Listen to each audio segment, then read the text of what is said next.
Hello बच्चों, आज की क्लास में हम लोग दर्पण को समझेंगे, ठीक है?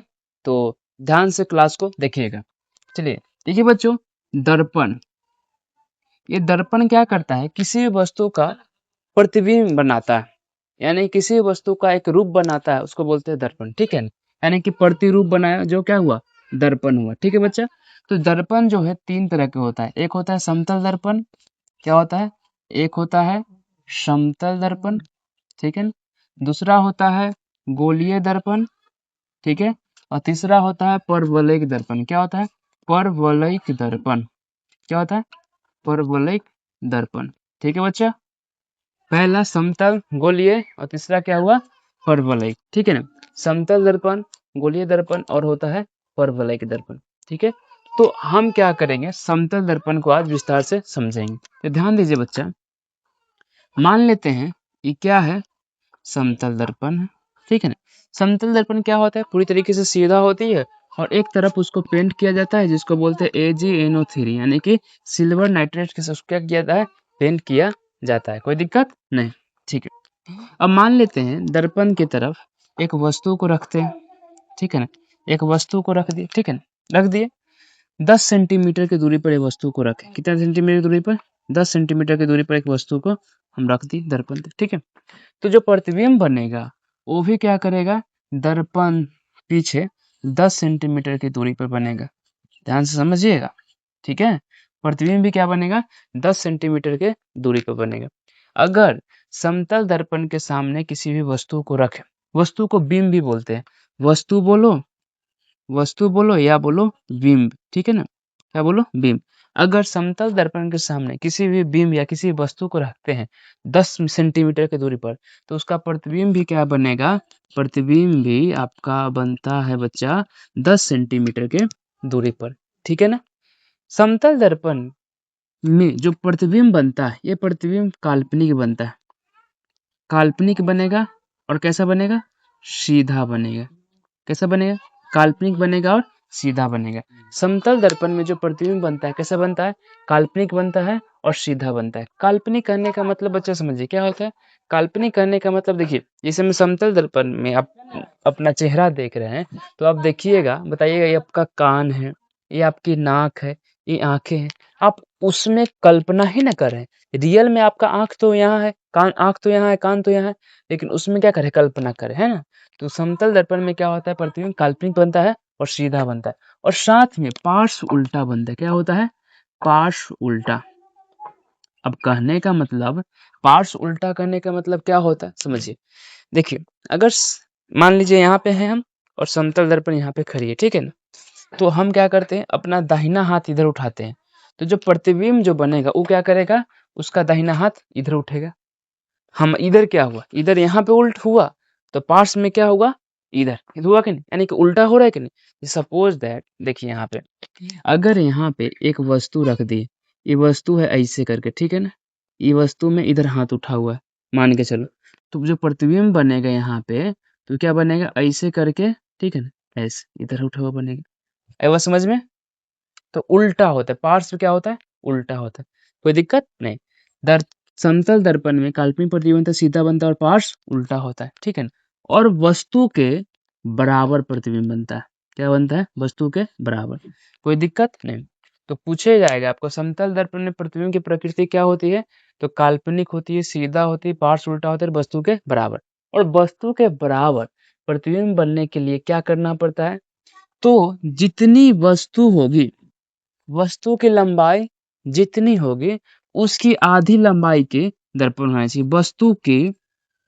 वस्तु की आधी आधी लंबाई का दर्पण होना चाहिए, ठीक है ना?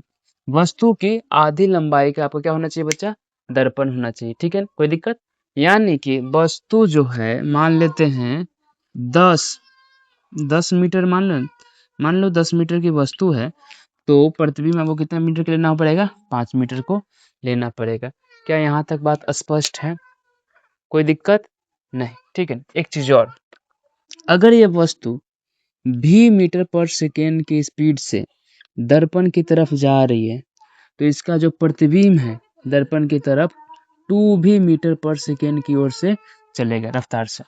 अगर वस्तु समतल दर्पण की तरफ भी मीटर पर सेकेंड की तरफ रफ्तार से चलेगी तो क्या होगा, जो प्रतिबिंब होगा ये प्रतिबिंब भी क्या होगा, 2 भी मीटर पर सेकेंड की रफ्तार से चलेंगे।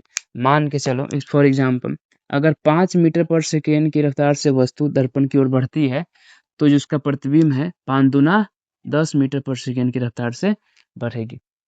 आई बात यहाँ पे समझ में। अगर 10 मीटर पर सेकेंड की रफ्तार से वस्तु जाएगी तो प्रतिबिंब 20 मीटर पर सेकेंड की रफ्तार से चलेगी, ठीक है ना। अगर अगर मान लेते हैं 5 सेंटीमीटर की दूरी पर कोई वस्तु है तो प्रतिबिंब 5 सेंटीमीटर की दूरी पर, 25 सेंटीमीटर की दूरी पर वस्तु है तो प्रतिबिंब भी 25 सेंटीमीटर की दूरी पर बनेगी, ठीक है ना।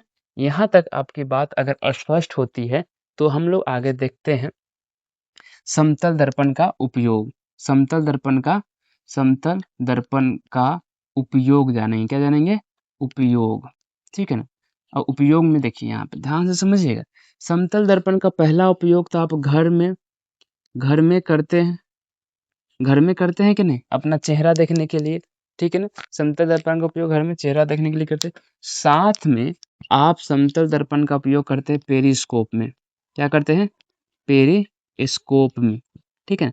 पेरिस्कोप में करते हैं। तो भाई पेरिस्कोप क्या होता है, तो ध्यान दीजिए। पेरिस्कोप क्या होता है कि सपोज करो ये है पानी है, क्या है, पानी है, समंदर है, ठीक है ना। अब मान लीजिए पूरी समंदर, ठीक है ना। यहाँ पे एक नाव है जो है कि क्या है, आ रही है, ठीक है, नाव आ रही है, ठीक है। यहाँ पे लोग बैठे हुए हैं, ठीक है, कोई दिक्कत, नाव है, ठीक है। अब मान लीजिए आपको छुप के इस नाव को देखना है, क्या करना है, छुप के इस नाव को देखना है। तो क्या होगा, एक इस तरह की आकृति लेंगे, ठीक है ना, इस तरह की आकृति आप लीजिएगा, ठीक है, ठीक है ना। अब क्या कीजिएगा, और यहाँ पे एक समतल दर्पण बनाइएगा और एक समतल दर्पण यहाँ पे, ठीक है ना। अब क्या करेगा, ये जो समतल दर्पण है यहाँ से क्या करेगा, इसका प्रतिबिंब बनाएंगे, ठीक है ना। फिर इसका प्रतिबिंब परावर्तित होकर इस पे जाएगी, ठीक है ना, क्या करेगी, इस पे जाएगी, ठीक है। फिर आप जो यहाँ पे व्यक्ति आप खड़े हैं इस प्रतिबिंब को आप यहाँ से देखते हैं। तो छुप कर किसी भी चीज को देखने के लिए हम क्या करते हैं, पेरिस्कोप का यूज करते हैं। इसका उपयोग आप समुद्र में युद्ध के समय करते हैं या बंकर में छिपकर किसी वस्तु को देखने में करते हैं, ठीक है। यहाँ तक स्पष्ट हो गए। तो यहाँ तक जब बच्चा सब कुछ स्पष्ट हो गए तब समझिए एक चीज और, समतल दर्पण मतलब कि ध्यान दीजिए, दो समतल दर्पण, अगर दो समतल दर्पण अगर थीटा कोण से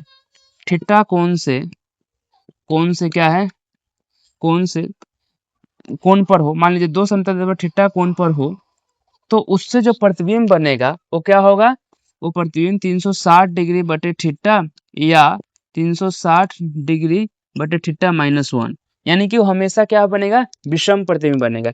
अगर आंसर आएगा आपका सम तो क्या करेगा, उसमें से एक घटा दीजिए, वही आपका आंसर है। सपोज दैट कि मान लीजिए 90 डिग्री पर क्या है, 90 डिग्री पर एक दर्पण है, ठीक है, 90 डिग्री पर, ठीक है, दो दर्पण रखे हुए, तो उसमें प्रतिबिंब कैसे बनेगा, तो एक फॉर्मूला लगाइए, 360 डिग्री बटे थीटा यानी कि 90 डिग्री, आपका वैल्यू आता है 4। तो आप सम नहीं ले सकते, दो समतल दर्पण थीटा डिग्री पर तो हमेशा विषम प्रतिबिंब बनेगा। तो 4 में से आप क्या कीजिए, एक घटा दीजिए यानी कि 3 प्रतिबिंब बनेगा, ठीक है। ये फॉर्मूला को आप याद रखिएगा, ठीक है। यहाँ तक क्लियर हो गई, एक बार रिकॉल कर लो आप, ठीक है। क्या होता है, समतल दर्पण में क्या होता है, प्रतिबिंब कैसे बनता है, काल्पनिक, सीधा, पार्श्व उल्टा और वस्तु के बराबर, ठीक है। अगर समतल दर्पण के से 10 सेंटीमीटर की दूरी पे वस्तु है तो प्रतिबिंब भी 10 सेंटीमीटर की दूरी पर बनेगा। 5 सेंटीमीटर की दूरी पर वस्तु है तो प्रतिबिंब भी 5 सेंटीमीटर की दूरी पर बनेगा, ठीक है ना। और समतल दर्पण में कोई वस्तु, समतल दर्पण की तरफ कोई वस्तु भी मीटर पर सेकंड की तरफ जा रहा है, रफ्तार से जा रहा है, तो प्रतिबिंब भी क्या करेगा, 2 भी मीटर पर सेकंड के रफ्तार से जाएगा, ठीक है। यहाँ तक समझ में आ गई। चलिए यहाँ तक समझ में आ गया, समतल दर्पण का उपयोग घर में आप चेहरा उहरा देखने में करते हैं और पेरिस्कोप में करते हैं प्रयोग, ठीक है ना। यहाँ तक स्पष्ट है। चलिए तो मिलते हैं नेक्स्ट वीडियो में।